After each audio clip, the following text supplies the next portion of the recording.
Oi, gente! Hoje eu vou mostrar para vocês as minhas leituras do mês de maio. Então, antes de começarmos, eu quero saber se você já é inscrito aqui no canal, porque se ainda não é inscrito, se inscreva e também curtam o vídeo. Ativem o sininho para receber a notificação dos próximos vídeos também. Então, a minha primeira leitura concluída no mês de maio foi Destruidor de Mundos, esse livro brilhante da Victoria Aveyard. Eu tinha recebido o e-book desse livro antecipadamente, antes do lançamento mundial para ler. Eu ainda nem acredito nisso, então por isso que eu corri e li ele logo. Eu tinha começado a ler ele em abril, se eu não me engano, daí eu terminei bem no comecinho de maio. Esse daqui é um livro de fantasia, é o primeiro livro de uma trilogia nova da autora, não tem nada a ver com a Rainha Vermelha, e também eu achei muito diferente da Rainha Vermelha, além da escrita da autora ter evoluído bastante. Eu achei que o livro, ele foca bastante em personagens adultos, então ele não é um livro assim tão jovem, e ele é uma fantasia medieval. A história do livro se passa nesse lugar aqui, que é a Todala, e nós temos portais mágicos sendo abertos, e daí nós temos uma personagem que ela é a chave de tudo para conseguir fechar esses portais e salvar o mundo, e nós temos aí vários personagens ajudando ela nessa missão. Então ele é um livro que vai falar sobre os heróis. Nós temos essa espada aqui que também tem tudo a ver com a história. Se você quiser saber mais sobre como que foi a minha leitura, se eu gostei do livro, o que eu achei legal para compartilhar com vocês, tem um vídeo de vlog de leitura de quando eu tava lendo ele. O vídeo não tem spoiler, então vocês podem assistir e talvez se interessar mais em dar uma chance. Eu sei que muitas pessoas vieram me falar que não gostaram muito da Rainha Vermelha. Eu também não acabei gostando muito, sabe? Quando eu cheguei no terceiro livro, acabei abandonando. Então, dei uma chance, porque esse daqui eu acho que vai ser muito melhor que a Rainha Vermelha. Eu acabei gostando muito. Daí, gente, eu li O Reino de Zália, da Luli Trigo. Eu tinha esse e-book num dia que eles disponibilizaram gratuitamente. Eu peguei ele, tava na minha meta de e-books para ler esse ano. E nesse livro aqui, ele é como se fosse uma fantasia também, mas ele não tem nada mágico. É só porque se passa em um reino diferente e nós temos a Zália, que é uma princesa desse reino. O irmão dela é para ser o sucessor do rei, é ele o príncipe herdeiro, mas ele acaba morrendo em um acidente de avião, e daí a Zália vai ter que ser a regente, né, quando o pai dela ficar velho ou acabar morrendo. Então ela acaba se preparando para isso, e daí quando ela começa a estudar a parte política ali do reino dela, ela começa a enxergar algumas coisinhas que ela não sabia que estava acontecendo, e ela começa também a desconfiar da morte do irmão dela, porque tem um grupo rebelde que ataca ali a realeza desde o avô dela, e agora também tá acontecendo algumas coisas envolvendo eles. Então o livro, ele é muito mais do que uma adolescente se tornando princesa, né, que tá muito perto de ser rainha. Não, gente, ele vai tratar de umas questões políticas assim bem interessantes, falar de estratégias e corrupções e tal. E daí também tem esse mistériozinho, né, do que é esse grupo rebelde, quem que tá por trás de tudo. Então eu achei muito interessante em relação a isso, mas ao mesmo tempo nós temos também um romance, né, ela tem um crush, tem triângulo amoroso na história. Então ele é uma mistura de várias coisinhas e eu gostei muito, eu acabei me surpreendendo muito com o livro. Então eu recomendo muito para vocês que gostam de livros jovem adulto, e é uma literatura aí nacional. A Luli é uma fofa, gente, ela faz live lá na Twitch também, eu acabei conhecendo ela, ela é muito fofinha. Daí eu li um livro da Agatha Christie, que é Punição para a Inocência, e eu acabei gostando muito do livro, e ele acabou sendo um pouquinho diferente dos outros livros dela que eu li, porque nós temos aqui um crime onde um cara foi preso injustamente, né, ele era inocente, e daí ele acabou morrendo na prisão de pneumonia, e no começo do livro aparece o cara que era o álibi dele. Na época, ele falou que tinha pegado carona com um cara, e daí ele nunca achou esse cara que ele tinha pegado carona no horário exato do assassinato, que era da mãe dele, a mãe dele que morreu. E daí o cara aparece aqui no começo do livro, anos depois. Ele tava com um problema de memória, ele sofreu um acidente, ficou com perca de memória, e daí ele viu as notícias depois que ele recuperou a memória e veio ver se ele conseguia desvendar agora quem que é o verdadeiro assassino, né, que o cara foi preso injustamente. Mas daí ele joga esse foguinho lá na família, e a família, ao invés de comemorar e ficar super feliz que o filho, o irmão, o primo, né, deles era inocente, não, eles ficam mais intrigados ainda, mais bravos ainda, porque daí agora a investigação vai ficar em cima deles, e com razão até, né, porque era algo que pra eles estava solucionado e eles já tinham superado e esquecido, e agora vai ter uma nova investigação, o assassino está entre eles ali, da família e tal, pelo menos é o que as suspeitas aqui revelam, e o cara, né, veio abrir essa investigação novamente aí nessa família, quem que matou a mãe, a senhora ali da casa, e daí começa, né, a investigação bem característica dos livros da Agatha Christie, eu acabei curtindo muito, eu meio que adivinhei, assim, mais ou menos quem que era o assassino, acho que foi mais pro final do livro que eu adivinhei, porque eu fui eliminando, sabe, as pessoas que não poderiam mais ser, acabou sobrando uma no final, que daí era a pessoa que eu pensei que fosse, mas o que mais me intrigou, assim, durante a leitura era essa xícara aqui. Eu fiquei, meu Deus, por que tem uma xícara na capa dessa nova coleção da HarperCollins? E daí, até que uma hora foi mencionada essa xícara, e quando teve a revelação da xícara, eu achei genial, foi o que eu mais surtei, porque eu fiquei muito intrigada da xícara na capa, porque eu pensando, essa xícara é importante. Então eu gostei muito, muito do livro da Agatha Christie, porém ele não foi um dos meus favoritos, porque eu achei que ele tinha poucas coisas para serem reveladas. Ele ficou muito enrolado ali numa parte do livro, porque não tinha mais nada para ser revelado, nada mais para ser descoberto, sabe? Só quem era o assassino e tal, então ficou um pouquinho enrolado ali numa parte do livro. Então eu achei que ele poderia ter um pouquinho mais de suspense ali, alguns mistérios a mais poderia ter ali dentro dessa família. Então acabou não sendo um dos meus favoritos, mas eu gostei muito, gente. É impossível não gostar de um livro da Agatha Christie, eu gosto de todos. E daí eu li também O Diário de Miriam, que foi escrito pelo Philip Lloyd-Jones. Ele é baseado na história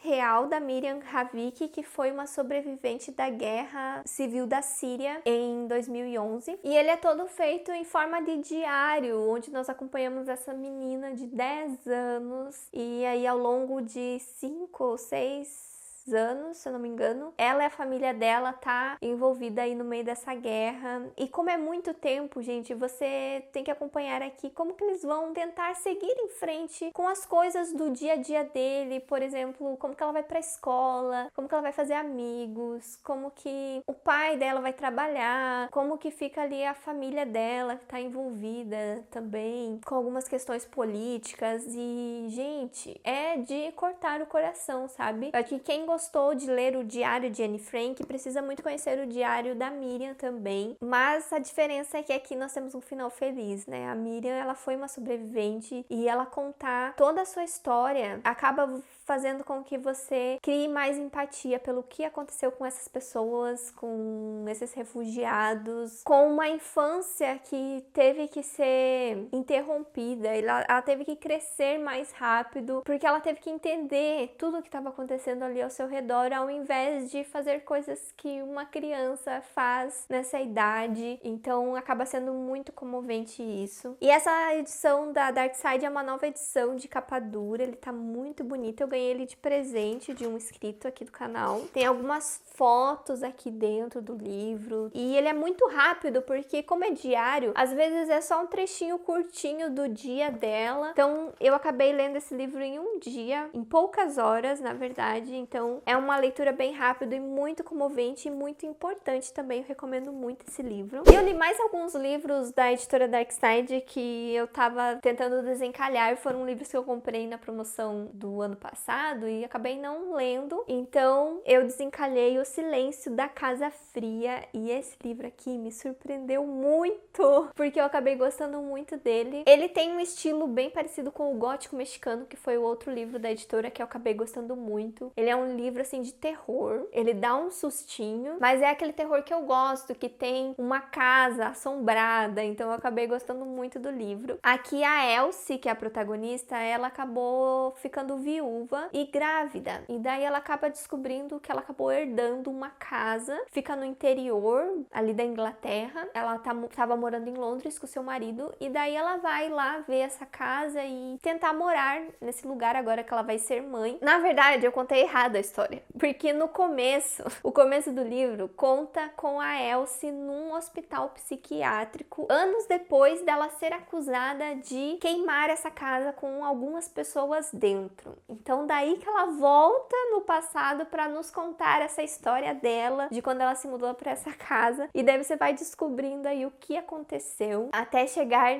nessa situação do presente, se ela realmente foi a culpada de tudo, porque ela não fala muito também ali nesse hospital psiquiátrico, na verdade ela não fala nada. Então até um pouquinho parecido com A Paciente Silenciosa, vocês sabem esse thriller? Eu acabei gostando muito, então eu achei esse livro uma mistura aí de Paciente Silenciosa com gótico mexicano.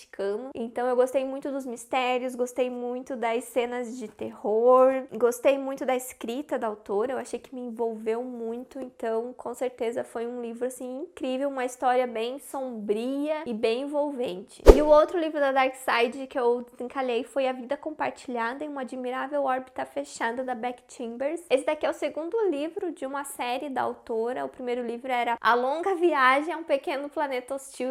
Os títulos são muito grandes. E daí fazia muito tempo que eu tinha lido o primeiro e eu não lembrava muita coisa. Então, quando eu fui ler esse livro, eu li junto com o Eduardo Carone, do Peraí Edu, e ele me relembrou algumas coisas que aconteceu no final do primeiro livro, porque fazia pouco tempo que ele leu. E daí tem sim conexões com esse aqui, gente. Apesar de você poder ler os livros de forma independente, ele é continuação do primeiro a respeito de uma personagem. Aconteceu algo bem importante com uma personagem no final do primeiro livro e agora nós temos a continuação dela aqui, que é uma inteligência artificial. É ela a protagonista do livro e ela tem que se adaptar a uma coisa nova que tá acontecendo aqui nesse segundo livro. E também tem uma outra personagem que acompanha ela, que também apareceu no primeiro livro. Ela é uma engenheira responsável por uma coisa que eu não vou falar o que é. Ela foi criada por uma inteligência artificial, então ela acaba contando a história de quando ela era criança, então nós temos flashbacks sobre essa personagem. E daí depois no final o que acaba sendo a missão deles, o desfecho da história, acaba envolvendo isso também e eu curti muito, gostei muito desse livro. Eu acho que eu gostei mais dele do que do primeiro, eu me senti mais envolvida na história dessas duas personagens. Porém, ele é um livro bem demorado, sabe? Eu acho que falta alguma coisinha, algum temperinho na escrita da autora para eu gostar tanto assim e favoritar os livros dela. Porque eu sinto que é uma leitura que não engata muito facilmente, você tem que ler com calma. Apesar de você se envolver com as personagens e tal, você não se envolve muito na escrita da autora. Em muitos momentos você cansa, você quer parar a leitura, então eu acho que falta alguma coisa ainda para eu favoritar os livros da Beck Chambers. Daí eu li o livro da leitura conjunta dos membros do mês de maio, que foi As 10.000 Portas. Se você quiser fazer parte do clube de membros, tem um botão aqui embaixo, Seja Membro, que você vê os benefícios que você pode ter e ajudar o meu trabalho ao mesmo tempo. E um desses benefícios é a leitura conjunta que nós temos lá no nosso grupinho do Telegram. E esse livro aqui, gente, ele é uma fantasia, mas eu considero muito mais como um realismo mágico. Nós temos uma personagem que aos 10 anos encontrou uma porta mágica. E daí, depois de um tempo, ela acabou descobrindo um livro que falava dessas portas mágicas. E daí ela lembrou que ela encontrou um dia. Então ela passa a investigar melhor se realmente existem essas portas para outros mundos, e daí é esse o desenrolar do livro. A primeira metade dele é muito sobre a personagem, como que é a vida dela, como que ela encontrou esse livro e tal, não tem nada assim de fantasioso. Depois da metade do livro é que a gente acaba descobrindo um pouco mais o que que tem além dessas portas, ela acaba entrando em uma aventura, e ele é um livro que ele vai falar muito sobre família, porque o pai dela é uma pessoa que vive viajando, então ela mora num lugar com um cara que acolheu ela e o pai dela. Então ela é muito sozinha e ela não sabe a história da mãe dela. Então tem toda uma história envolvendo ali os pais dela, a família dela, que eu achei bem interessante. Eu acho que é a melhor coisa que tem no livro, né? Esse relacionamento dela com a família, descobrindo a história da sua família. E eu achei esse livro aqui muito parecido, por exemplo, com Coração de Tinta, também com A Bússola de Ouro. Tem algumas coisas que se assemelham bastante. Então esse livro tem muito mais uma vibe de fantasia infanto-juvenil. Porque como eu achei parecida com esses livros que também fala sobre família e sobre aventuras com outros mundos e tal, esse daqui também teria essa mesma ambientação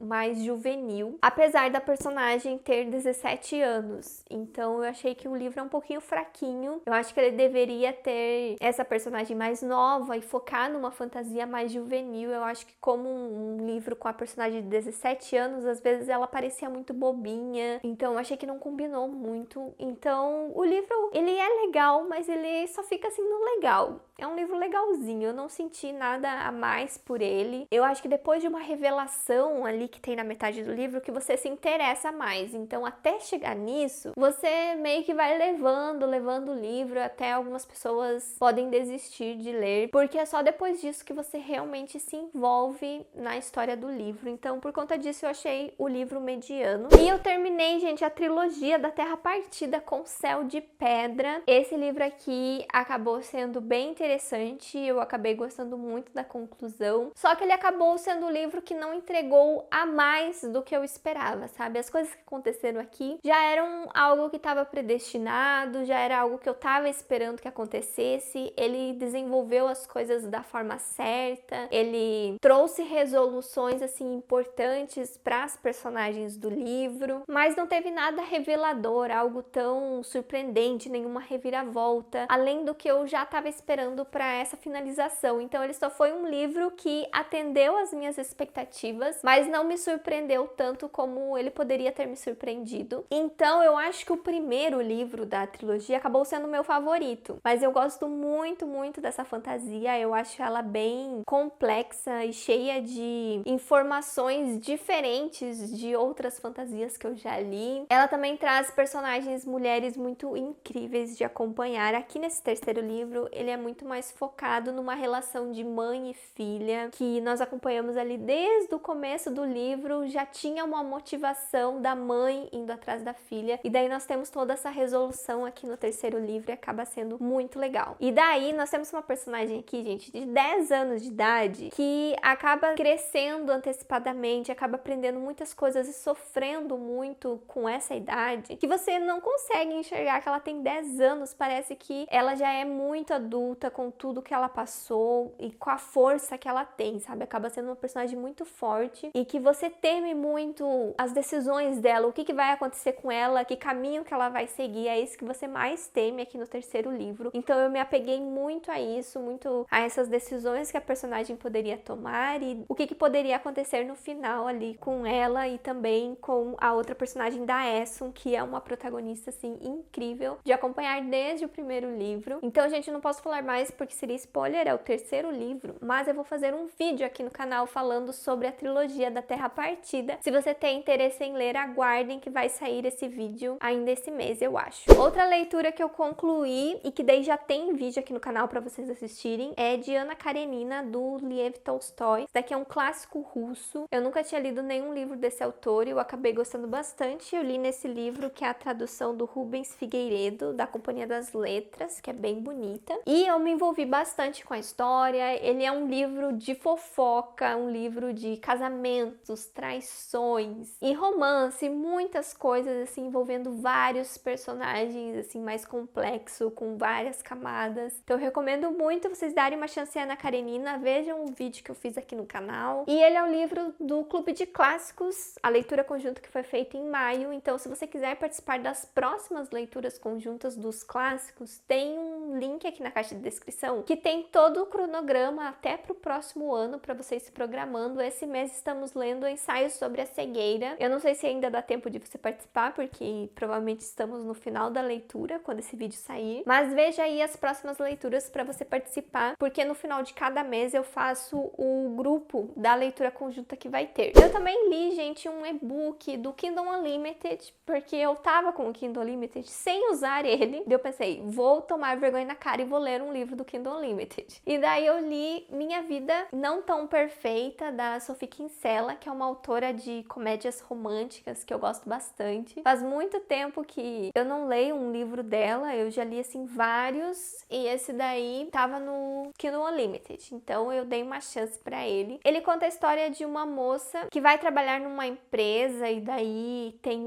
uma chefe assim que é a idealização de vida perfeita pra ela. dela. Ela se inspira muito nessa mulher bem poderosa ali da empresa e tal. E assim, não tem muita mais coisa além disso no livro. Ele é quase como se fosse O Diabo Veste Prada, mas nem tanto assim, é só porque tem essa chefe ali empoderadora e que aparenta ser assim um pouquinho egoísta e chata com os funcionários, mas daí acontece uma reviravolta ali no meio da história, que a protagonista acaba conhecendo melhor essa chefe e tal, e no meio disso nós também temos um romance e não tem muitas coisas além disso. Ele fala muito sobre as aparências das redes sociais, de você ter uma rede social perfeita e mostrar que você tem uma vida perfeita, mas nem tudo são flores, que sua vida é totalmente diferente do que você mostra nas redes sociais. O livro ele fala um pouquinho disso, mas eu achei que ele não se aprofunda tanto assim. Ele fica mais focado nesse negócio aí da chefe, também no romance. A personagem ela aprende algumas coisas a respeito disso, ela tem algumas lições, mas eu achei o livro bem fraco, na verdade. Eu acho que foi um dos que eu menos gostei assim da autora. Não senti muito aprofundamento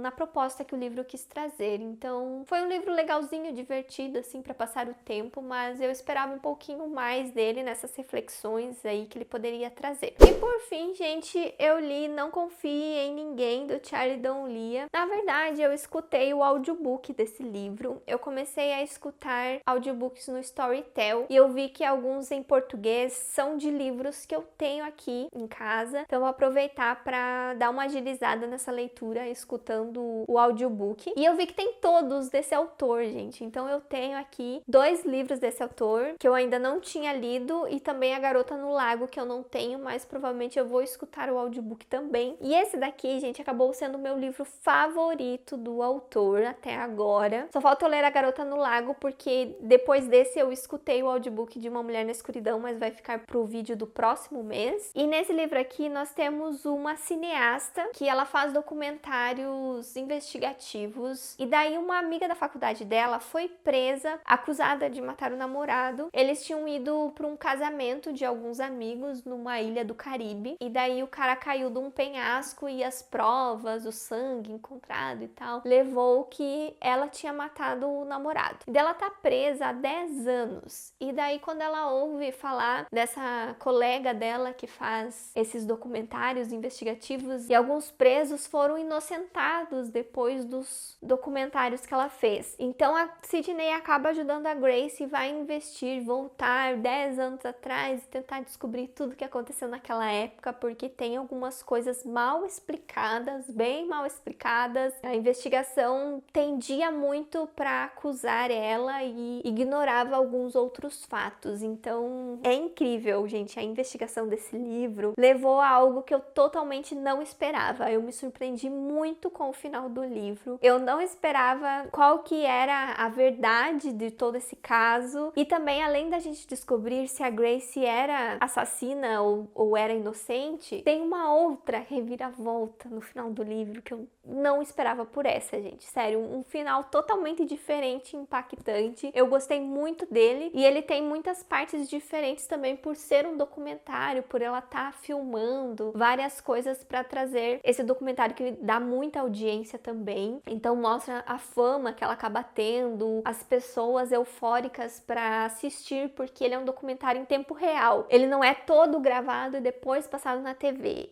Ela vai gravando e passando um episódio e continua. Então ninguém sabe como que vai ser o final, nem ela sabe. Praticamente os telespectadores sabem junto com a Sydney quando ela termina o documentário. Então é muito interessante, muito diferente. Com certeza é um livro incrível de investigação, foi o melhor do autor até agora. Só falta ler A Garota do Lago, então eu recomendo muito que vocês leiam esse livro também. E é isso, gente. Eu espero que vocês tenham gostado aí das minhas leituras. Me conte aqui nos comentários se você já leu algum desses livros ou se você ficou com vontade de ler algum deles. Tem todos os links aqui na caixa de descrição, que vocês acabam ajudando bastante o canal comprando com os links da Amazon. Aqui do lado vai ter uma playlist com as outras leituras dos outros meses, caso você tenha perdido algum. E eu vejo vocês no próximo vídeo. Tchau!